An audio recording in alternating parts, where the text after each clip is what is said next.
Hello and welcome everyone. तो कैसे हैं आप सभी लोग? मुझे उम्मीद है आप सभी बहुत बढ़िया और बहुत अच्छे होंगे। आप सभी को स्वागत है हमारे प्लेटफॉर्म नर्सिंग गुरुकुल में। अगर आपने भी यूपी पैरामेडिकल का एंट्रेंस एग्जाम 2024 का दिया था और आपको भी नहीं पता है कि मॉपअप राउंड कब से होगा, अपनी सीट मैट्रिक्स कब आएगी, कैसे आपको प्रेफरेंस लिस्ट बनाना है, कब और कैसे चॉइस फिलिंग करना है और कितने मार्क्स पे आपको कॉलेज मिलेगा, क्या कट ऑफ रहने वाली है मॉपअप राउंड के लिए, इन सभी टॉपिक्स पे हम डिटेल में बात करने वाले हैं। चैनल पे नए हो तो चैनल को सब्सक्राइब जरूर कर लेना, क्योंकि यूपी बीएससी नर्सिंग से रिलेटेड जितनी भी जानकारी है सारी की सारी आपको इसी चैनल पर मिलेगी। सबसे पहले हम ये देख लेते हैं कि अगर हम ABPU की साइट पर जाते हैं तो वहाँ पर आपकी काउंसलिंग के लिए क्या कोई जानकारी दी गई है।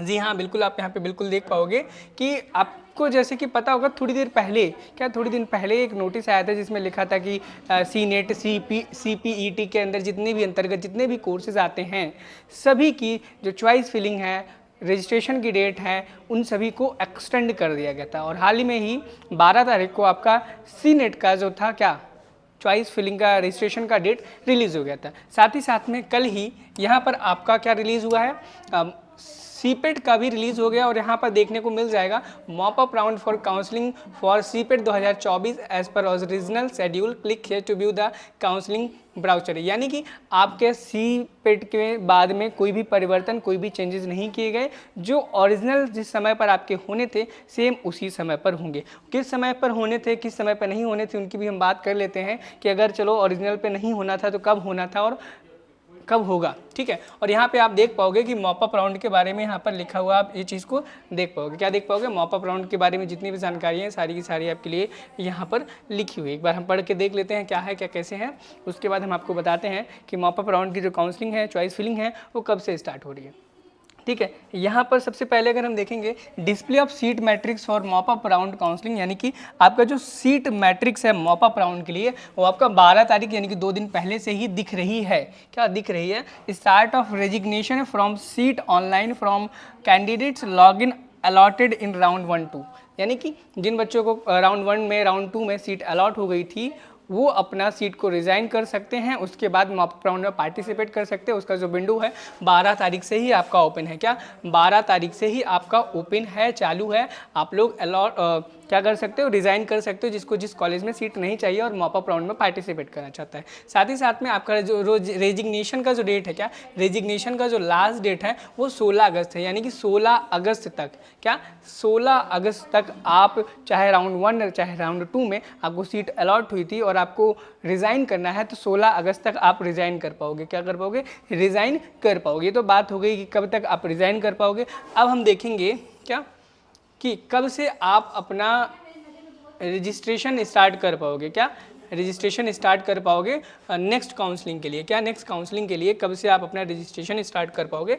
तो आप यहाँ पर देखोगे, क्या आप यहाँ पर देखोगे, यहाँ पे जो डेट दी गई है, सबसे पहले सीट मैट्रिक्स की बात की गई है कि आपकी सीट मैट्रिक्स कब आएगी। सीट मैट्रिक्स वो डेटा होता है जिसमें आपको लिखा रहेगा कि किस कॉलेज में कौन कौन से कोर्सेज हैं, क्या किस कॉलेज में कौन कौन से कोर्सेज हैं और कितनी सीटें खाली हैं कैटेगरी वाइज। साथ ही साथ में उसके फीस का स्ट्रक्चर भी आपको दिया रहता है, जैसे display of post resignation seat matrix and start of registration for online counselling and choice filling. यानी कि यहाँ पर लिखा गया है पोस्ट रेजिग्नेशन का जो सीट मैट्रिक्स है और साथ ही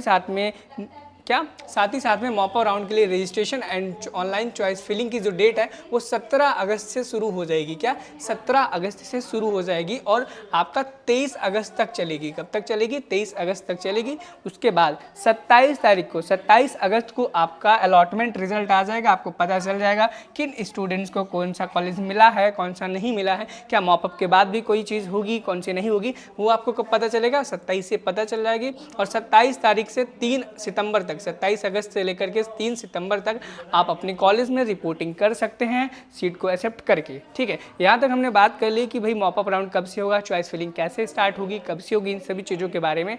अभी हम बात करेंगे कि आप अपनी वो कैसे बनाओ सीट मैट्रिक्स जब आएगी तो सीट मैट्रिक्स आने के बाद आपको अपनी मॉपअप राउंड के लिए चॉइस फिलिंग कैसे करनी है। क्या चॉइस फिलिंग कैसे करनी, क्योंकि चॉइस फिलिंग एक बहुत बड़ा इम्पैक्ट डालता है आपकी कॉलेज सिलेक्शन पे। अगर आप सिलेक्शन चाहते हो तो अपनी चॉइस फिलिंग आपको बहुत ही ध्यानपूर्वक, बहुत ही सावधानी पूर्वक करना पड़ता है। अगर आप कोई भी चॉइस फिलिंग में दिक्कत, गलती करते हो क्या कोई भी दिक्कत गलती करते हो तो आपको बड़ा हर्जाना भुगतना यही पड़ सकता है कि आपको इस साल सीट ना मिले और अगली साल की प्रिपरेशन करना पड़े, आपको क्या अगली साल के लिए प्रिपरेशन करना पड़े। देखो सबसे पहले अगर हम देखें कि चॉइस फिलिंग के लिए अपनी प्रेफरेंस लिस्ट कैसे बनाएं, क्या प्रेफरेंस लिस्ट कैसे बनाएं, इस चीज़ पर अगर हम बात करें, क्या प्रेफरेंस लिस्ट कैसे बनाए इस चीज़ पर हम बात करें तो मैं कुछ पॉइंट्स बताऊंगा, याद रखना, इन पॉइंट्स को ध्यान से लिख लेना अपनी कॉपी पे और इन्हीं के अकॉर्डिंग अपनी चॉइस लिस्ट बनाना। सबसे पहले चूज़ करना वो सिटीज़, क्या चूज़ योर सिटी। आप सोचोगे ये चूज़ योर सिटी क्या लिख रहा हूँ मैं, चॉइस फिलिंग की बात होने वाली है, लेकिन ये सिटी, शहर, गांव क्या क्या खेल रहा हूँ मैं। तो देखो चूज़ योर सिटी कहने का मतलब है सबसे पहले आप वो शहर चूज़ करना जिन शहरों में आप यूपी के जा सकते हो। ऐसा कोई सिटी मत चूज़ करना जहाँ आप सीट के लिए चॉइस फिलिंग कर दो फिर बाद में आपको वहाँ कॉलेज अलॉट हो जाए और आपके पेरेंट्स वहाँ पे जाने से मना कर दे। सबसे पहले आप अपने पेरेंट्स से परमिशन ले लो कि हम कौन कौन से कॉलेज में एडमिशन ले सकते हैं, किन किन किन किन डिस्ट्रिक्ट के कॉलेजेस में एडमिशन ले सकते हैं, उनकी एक लिस्ट बना लो, चेक कर लो कि भई आपके पेरेंट्स किन किन कॉलेजेस में जाने की अनुमति परमिशन दे रहे हैं। सबसे पहला टॉपिक ये क्लियर कर लो। मान लो आपके पेरेंट्स आपको परमिशन देते हैं वाराणसी जाने का, ठीक है, कानपुर जाने का परमिशन है आपको, लखनऊ जाने का परमिशन है, साथ ही साथ में गोरखपुर भी जाने की आपको परमिशन है। यानी आप यहाँ पे देख पाओगे ईस्ट से लेकर के वेस्ट तक के जितने भी कॉलेजेस हैं आपको जाने की परमिशन है। लेकिन आपके साउथ डायरेक्शन में, क्या साउथ डायरेक्शन यानी कि झांसी बुंदेलखंड वाले जो कॉलेजेस होते हैं वहाँ पर जाने की परमिशन नहीं है। तो आप कोशिश करो ईस्ट टू वेस्ट के ही कॉलेजेस को रखो, साउथ के कॉलेजेस को ना रखो, क्या ना रखो। क्यों? क्योंकि आपको यहाँ पे अगर कॉलेज अलॉट हो जाता है, क्या अलॉट हो जाता है तो फिर आप जा नहीं पाओगे, फिर आपको वहाँ पर बहुत ज़्यादा दिक्कतें परेशानियाँ जल्दी पड़ सकती है। साथ में सेकंड नंबर पे आप क्या करो, चेक कोर्स, सॉरी क्या चेक कॉलेजेस, चेक यानी कि आप कॉलेज चेक करो जो शहर मैंने चूज़ किए हैं, क्या मैंने जो शहर चूज़ किए उन शहरों में कितने कॉलेजेस हैं उनकी एक लिस्ट बनाओ। Check college and make list, उनकी लिस्ट बना लो भाई इतने इतने कॉलेजेस हैं। तीसरा चूज़ योर कोर्स, ठीक है, चूज़ योर कोर्स यानी कि सबसे पहले आपने शहर चूज़ किया, शहर चूज़ करने के बाद आपने कॉलेज चूज़ किया, भाई इतने इतने यहाँ पे कॉलेज, जैसे मैंने यहाँ पे 4 शहरों के नाम लिखे, मान लो इन 4 शहरों में 15 मेडिकल कॉलेज हैं, 15 नर्सिंग कॉलेजेस में मान के चलो 15 नर्सिंग कॉलेज हैं। इन 15 नर्सिंग कॉलेजेस में आपको लगभग 50 सीट 150 सीटें मिल जाएंगी, क्या 150 सीटें मिल जाएंगी। तो चूज़ योर कोर्स, उसके बाद आप अपना कोर्स सिलेक्ट करो, भैया आपको कौन सा कोर्स लेना है। आप मल्टीपल कोर्सेज का अगर आपके में ऑप्शन आ रहा है तो आप मल्टीपल कोर्सेज चूज़ कर सकते हो। और अगर आपको ये नहीं पता है कि यूपी पैरामेडिकल के बेस्ट कौन से कोर्सेज हैं जिनको आप परफॉर्म कर सकते हो, जिनको आप पढ़ सकते हो, तो उसका एक लिंक आपको डिस्क्रिप्शन बॉक्स में मिल जाएगा, आप वहाँ से देख सकते हो कि पैरामेडिकल के यूपी में बेस्ट कोर्सेज कौन कौन से हैं और कहाँ पर स्थित हैं। उसके बाद अपने कोर्स को चूज़ करो, भाई आपको कौन सा कोर्स लेना है। उसके बाद क्या, उसके बाद आप चूज करो वो college maximum number of seat, maximum number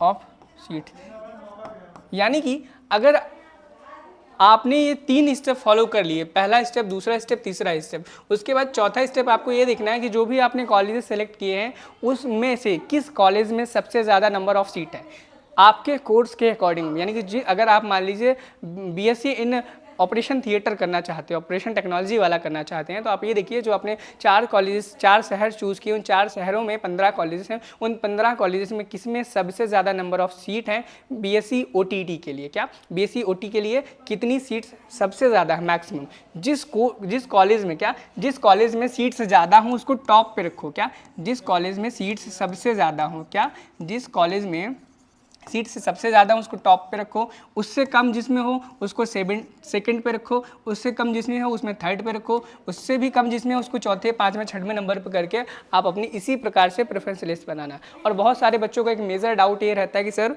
भैया हम मैक्सिमम कितने कॉलेजेस फिल करें। तो मेरे अकॉर्डिंग आप के फॉर्म में, क्या आपके चॉइस फिलिंग के फॉर्म में जितने मैक्सिमम ऑप्शन हो फिल करने का, 10 कॉलेज फिल हो रहे हैं तो मैक्सिमम करना, मतलब मैक्सिमम से मैक्सिमम कॉलेज फिल करने की कोशिश करना। 10 हो रहे हैं तो 10, 15 हो रहे हैं तो 15, 20 हो रहे हैं 20, 25 हो रहे हैं 25, 50 हो रहे हैं तो 50, 70 हो रहे हैं तो 70 आप फिल कर देना। अब एक बड़ा डाउट ये आता है स्टूडेंट्स का कि एक बार मॉप अप राउंड के लिए क्या कट ऑफ हो सकती है, ये बता दीजिए। तो देखो अगर हम मॉप अप राउंड की कट ऑफ के बारे में बात करें कि मॉप अप राउंड में क्या कट ऑफ रह सकते हैं, क्या कट ऑफ रह सकती हैं। अगर इसकी हम बात करें तो हम यहाँ पे कैटेगरी वाइज देख लेते हैं, जनरल का देख लेंगे, ओबीसी का देख लेंगे, ईडब्ल्यूएस का देख लेंगे, एससी का देख लेंगे और साथ ही साथ में एसटी का भी हम देख लेंगे। देखो ये जो आपकी कट ऑफ है, आप मान के चलो कि अगर आप जनरल कैटेगरी से बिलोंग करते हो और आपको 136 प्लस मार्क्स है तो ही जा करके आपको अपना मन पसंदीदा कोर्स और सरकारी कॉलेज मिल पाएगा 136 प्लस मार्क्स पे। और साथ ही साथ में अगर आप ओबीसी कैटेगरी से बिलोंग करते हैं, आप मान के चलो 132 प्लस मार्क्स पर ही आपको मिल पाएगा। और वहीं पर ईडब्ल्यूएस की बात करें तो 131 मार्क्स पर आपको मिल पाएगा। एससी की बात करें 128 मार्क्स पे आपको मिलने की संभावनाएं हैं और वहीं पर एसटी की बात करें तो 120 मार्क्स पर आपको मिलने के चांसेस हैं। इन डेटाज में आप ये चीज़ मेंशन करके रखना कि प्लस माइनस 2 मार्क्स का इंक्रीमेंट या डिक्रीमेंट होने की संभावनाएं हैं, जैसा कि हर साल हमेशा हर बार रहती है। कोई एक्यूरेट डेटा नहीं होता, बस एज एक्सपेक्टेशन होती है कि भाई इसी के आसपास रहेगी, थोड़ा बहुत ऊपर नीचे होगी, कोई भी ठीक है, यही सब होती है। और देखो जैसे कि बहुत सारे बच्चों को ये भी होगा कि आप हमें टॉप कॉलेजेस भी बता दीजिए कि कौन कौन से टॉप कॉलेजेस हैं जिनमें हम अपना फिल कर सकते हैं। सबसे पहले आपको पता होगा यूपी यूएमएस है, पैरामेडिकल के लिए यूपी यूएमएस है, जो कि कहाँ पे है, इटावा में है, इटावा सैफई में है। क्या इटावा सैफई में है, ठीक है, यहाँ पर है। आप इसे फिल कर सकते हो टॉप में अगर आपके मार्क्स बहुत अच्छे आए हैं। उसके बाद आप झांसी के कॉलेज को सेलेक्ट कर सकते हैं। झांसी के बाद तीसरे नंबर पे आप जिम्स नोएडा सेलेक्ट कर सकते हो। क्या कर सकते हो, जिम्स नोएडा कर सकते हो। और याद रखने सारे के सारे गवर्नमेंट कॉलेज की बात कर रहा हूँ, प्राइवेट कॉलेज की बात नहीं कर रहा हूँ। चौथे नंबर पर अगर हम बात करें, चौथे नंबर पर आप SGPGI कर सकते हो, कोई दिक्कत नहीं है, ये भी बहुत अच्छा कॉलेज है। कितना है वो चीज़ आपको पता ही होगा।